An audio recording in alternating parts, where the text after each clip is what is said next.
अभी आप अलका भटनागर जी से उनका भजन सुन रहे थे। अलका जी किसी परिचय की मोहताज नहीं है। आपके कई कैसेट्स बाजार में आ चुके हैं। आप अनूप जलोटा जी के साथ अन्य कई भजन गायकों के साथ आप जो है अपना कार्यक्रम भी प्रस्तुत करती हैं। दुर्घटना होने के बावजूद, अस्वस्थता के बावजूद आप आई, हम सभी आभारी हैं आपके। और एक और भजन के लिए आपसे मैं सबकी ओर से निवेदन कर रहा हूं, एक और भजन आप प्रस्तुत करें।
पायो जी मैंने राम रतन धन पायो।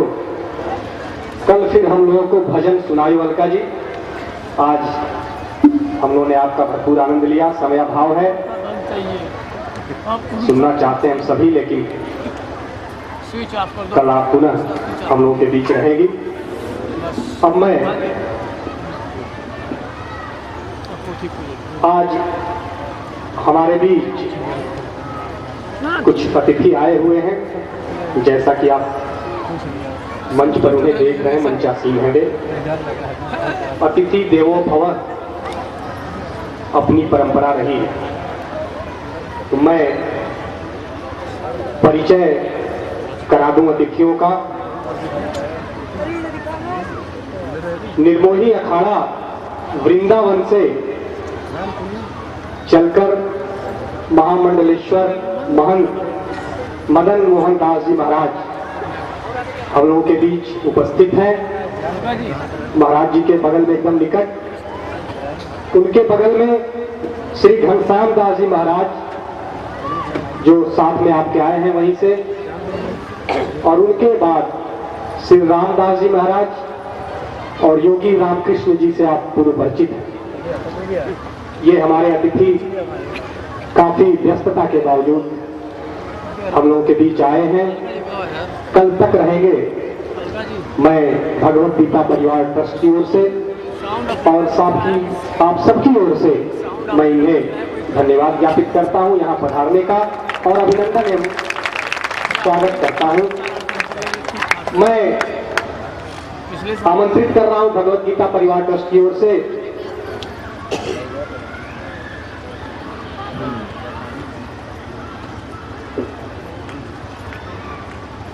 माल्यार्पण करके ये जो हम लोगों का भाव है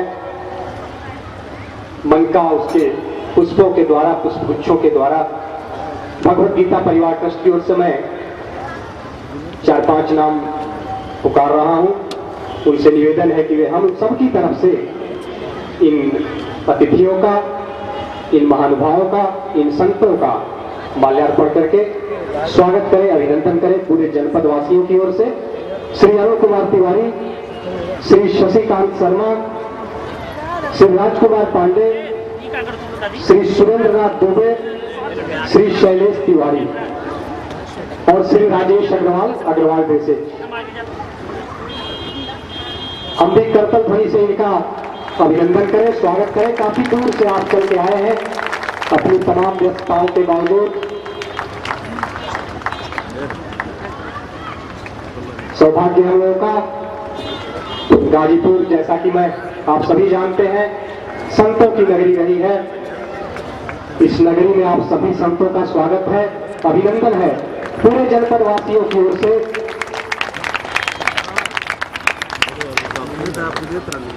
अब मैं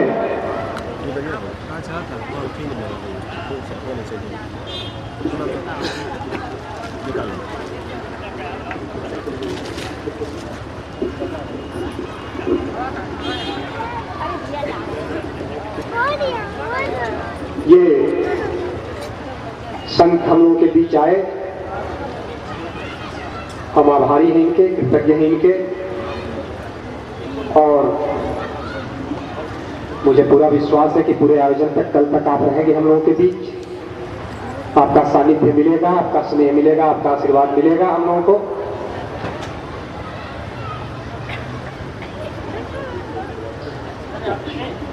अब मैं दीप प्रज्वलन के लिए श्री कैलाश नरेश पटेल को सादर आमंत्रित करता हूं कि वे दीप प्रज्वलन के लिए मंच तक आवे। उनके सहयोग के लिए श्री राजकुमार पांडे भी मंच तक पहुंचे।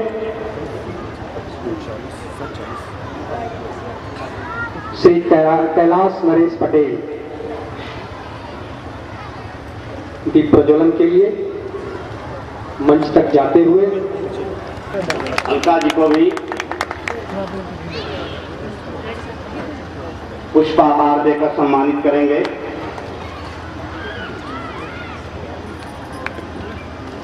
बड़े व्यस्ततम समय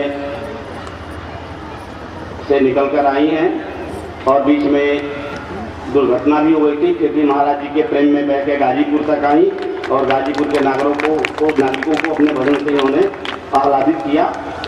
अब पुनः अमरनाथ त्रिपाठी जी के हाथ में यह संचालन है।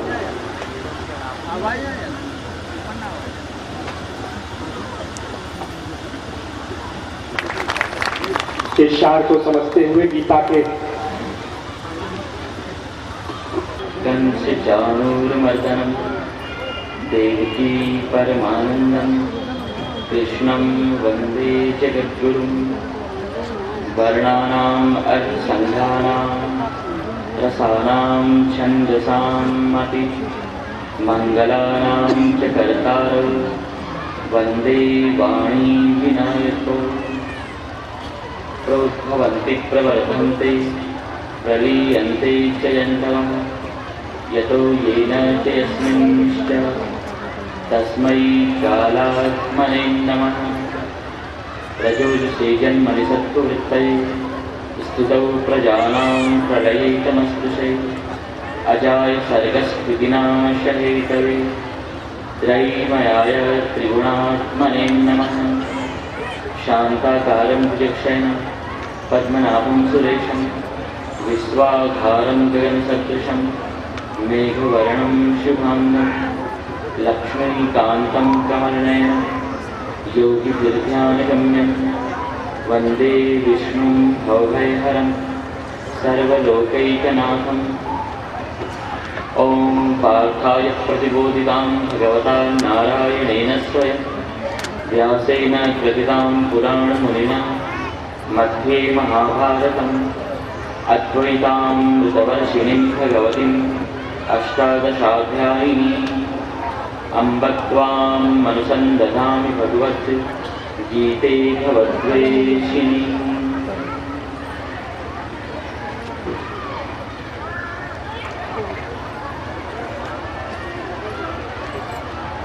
नित्य की भांति आज भी अपने मन बुद्धि वाणी विचार तथा यहाँ के वातावरण को और भी अत्यधिक पवित्र बनाने के लिए कुछ मंत्रों का उच्चारण करेंगे। सबसे पहले यहाँ से बोला जाएगा और उसके बाद आप सब लोग बोलेंगे। ओम भूर्भुवः स्वः तत्सवितुर्वरेण्यं भर्गो देवस्य धीमहि धियो यो नः प्रचोदयात्। ईशावास्यम् इदं सर्वं यत्किञ्च जगत्यां जगत् तेन त्यक्तेन भुञ्जीथा माद्विधः कस्य स्विद्धनम्। ॐ त्र्यम्बकं यजामहे सुगन्धिं पुष्टिवर्धनम् उर्वारुकमिव बन्धनान् मृत्योर्मुक्षीयमामृतात्। अद्वेष्टा सर्वभूतानां मैत्रः करुण एव च निर्ममो निरहंकारः समदुःख सुखक्षमी सन्तुष्टः सततं योगी यतात्मा दृढ़निश्चयः मय्यर्पित मनोबुद्धिः यो मद्भक्तः स मे प्रियः कर्मण्ये वाधिकारस्ते मा फलेषु कदाचन मा कर्मफल हेतुर्भुः मा ते संगोस्त्वकर्मणि कार्पण्यदोषो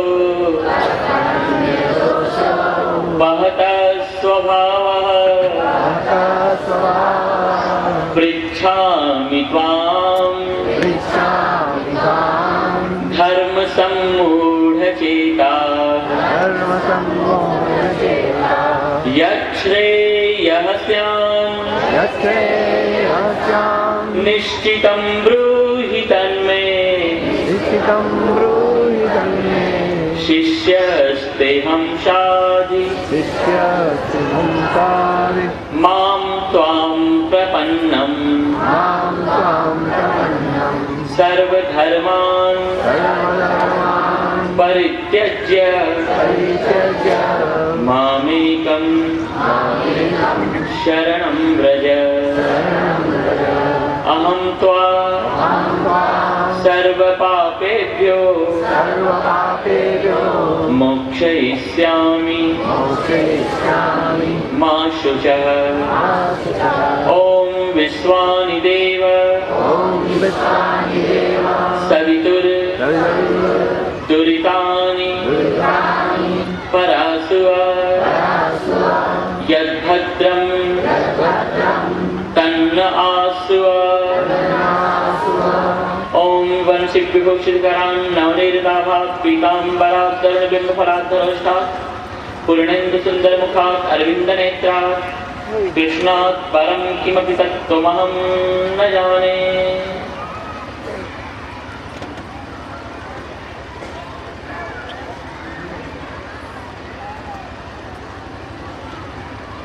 अनंत कोटि ब्रह्मांड नायक परमात्मा के चरण कमलों में कोटिशः नमन निवेदन। यहाँ पर उपस्थित पूज्य चरण तथा आप सभी दूर दूर से आए हुए गीता प्रेमी सज्जनों महानुभावों, परमात्मा की असीम अहेतुकी अनुकंपा वशात हम सभी लोग यहाँ पर एकत्रित होकर के विगत कई दिनों से इन अद्भुत मंत्रों के द्वारा, शास्त्रों के द्वारा, परमात्मा के श्रीमुख से बोले गए इन ऋचाओं के द्वारा अपने आप को, अपने स्वभाव को, प्रकृति को, परमात्मा को, अपने जीवन को समझने का एक विनम्र प्रयास कर रहे हैं।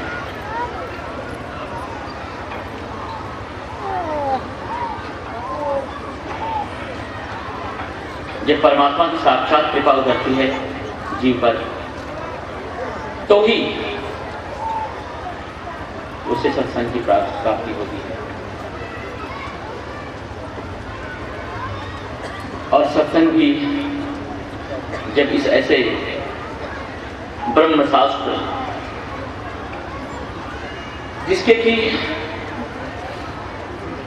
गायन के लिए परमात्मा ने अपने किसी प्रिय को, संतों को, महात्माओं को, साधुओं को नहीं भेजा, बल्कि स्वयं अनंत कोटि ब्रह्मांड नायक ईश्वर तत्व इस धरा पर इस शास्त्र गायन हेतु उतर पड़े।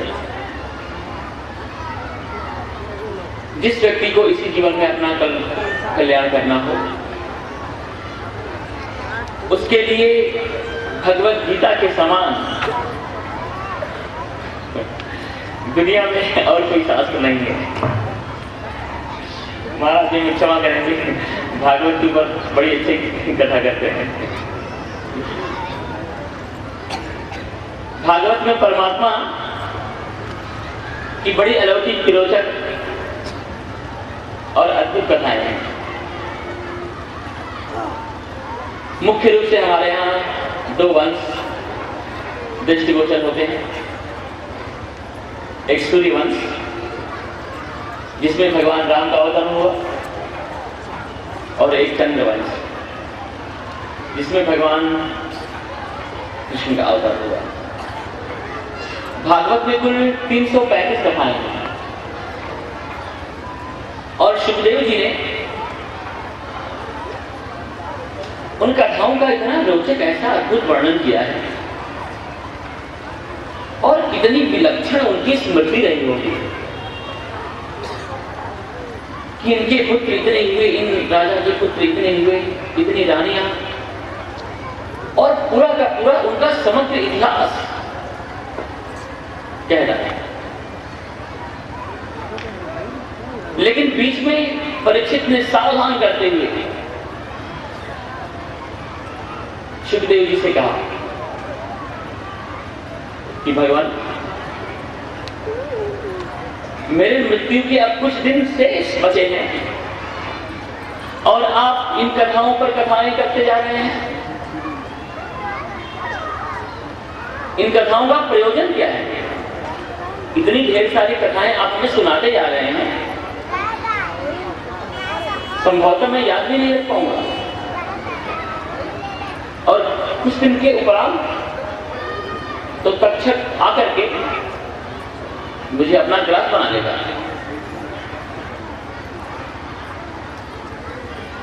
और सुखदेव जी महाराज ने इस बात को स्वीकार किया। सुखदेव जी ने कहा कि परीक्षित, तुम ठीक कह रहे हो। कथा इमास्ते कविता महीयसाम विताय लोकेशु यशः परयुषाम विज्ञान वैराग्य विवक्षया विभो वचो विभूतिर न तो पारमार्थम। हे परीक्षित, मैं तुम्हें जो इतनी ढेर सारी कथाएं सुना रहा हूं, ये सब वाणी विलास से ज्यादा अधिक नहीं है, परंतु इनका जो प्रयोजन है, इनका जो लक्ष्य है, उद्देश्य है, वो केवल दो ही वस्तु है। एक, किसी प्रकार से भी जीव को संसार से वैराग्य हो जाए और परमात्मा के अंदर प्रेम हो जाए, बस इसके बाद तो फिर कुछ बचता ही नहीं। और भगवान ने, परमात्मा ने पूरे भगवत गीता के अंदर इन्हीं दो विषयों के ऊपर बल दिया है। पहली बात कि जब तक संसार के प्रति अनुराग रहेगा, संसार के प्रति अट्रैक्शन रहेगा, संसार के प्रति हम आकर्षित होते रहेंगे,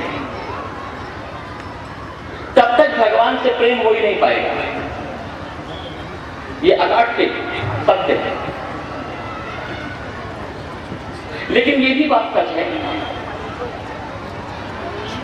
कि जब भगवान से प्रेम हो जाएगा तो संसार के समस्त आकर्षण खत्म हो जाते हैं। जानिए तब मन विरुचि गोसाई। गोस्वामी तुलसीदास जी ने कहा है कि मन स्वस्थ हुआ ये तब जानना चाहिए कि जब व्यक्ति के मन में संसार के प्रति वैराग्य पैदा हो और परमात्मा के श्री चरणों में प्रेम। जब तक आपको संसार, उसके भोग पदार्थ,